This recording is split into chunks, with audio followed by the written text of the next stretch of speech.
Bismillahirrahmanirrahim. Hazreti Peygamber sallallahu aleyhdən nəql olunan değerli hədislərdən biri də mömin barəsindədir. Daha doğrusu möminlərin bir-birlərinə nəsihətləri barəsində. Hədisdə buyurur ki, "Əl-mu'minu mir'atu li əxihil mu'min." Mömin öz mömin qardaşının güzgüsüdür. Bir çox ayələrdə və həmçinin də bir çox hədislərdə hansısa bir mətləbi aydınlıq gətirmək üçün bəzən hər hansısa bir əşyadan, hər hansısa bir məfhumdan misal olaraq istifadə olunur. Bu hədisdə də həmçinin güzgüdən misal olaraq istifadə olunur. Və orada da bu hədislərin və ayələrin bu misalda bu yöndə olan hədis və ayələri başa düşmək üçün çəkilən misalın xüsusiyyətlərinə diqqət etmək lazımdır. Bu hədisdə də güzgünün xüsusiyyətlərinə diqqət olunsa, orada hədisin mənası anlaşılar və insanın da öz vəzifəsi, mömin qardaşının boynunda olan vəzifəsi anlaşılır.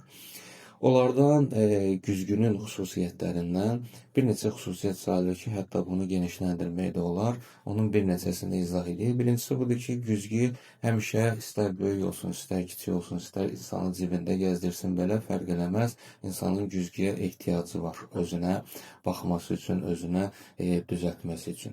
Həmişə güzgü insana lazımdır deyənə güzgünü insan qoruyur. Bu cəhətdən də deməli, insan da mömin qardaşına həmişə möhtacdır, ehtiyaclıdır və qardaşını da hər zaman hər bir məsələdə qorumalıdır. İkincisi budur ki, gərək güzgü təmiz olsun. Necə ki, biz güzgünü təmiz saxlayırıq, çirkli, kirli olmasın və mömin qardaşımızı da hər zaman istər maddi, istər mənəvi məsələlərdə gərək təmiz saxlayaq.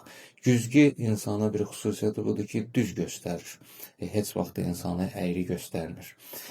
Dördüncü xüsusiyyəti budur ki, adətən biz güzgüdən istifadə edirik. O mənada ki, baxıb güzgüdə üstümüzü, başımızı, paltarımızı, saçımızı və s.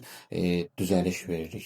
Mömin qardaşı da insan üçün bu cəhətdən güzgüdür. Beşincisi budur ki, güzgüdə hər bir kəs öz eyblərini görəndə çalışır öz eyblərini düzəltsin. Heç zaman görmədik ki, kimsə öz eybini güzgüdə görəndə vurub güzgünü sındırsın, ona acıqlansın.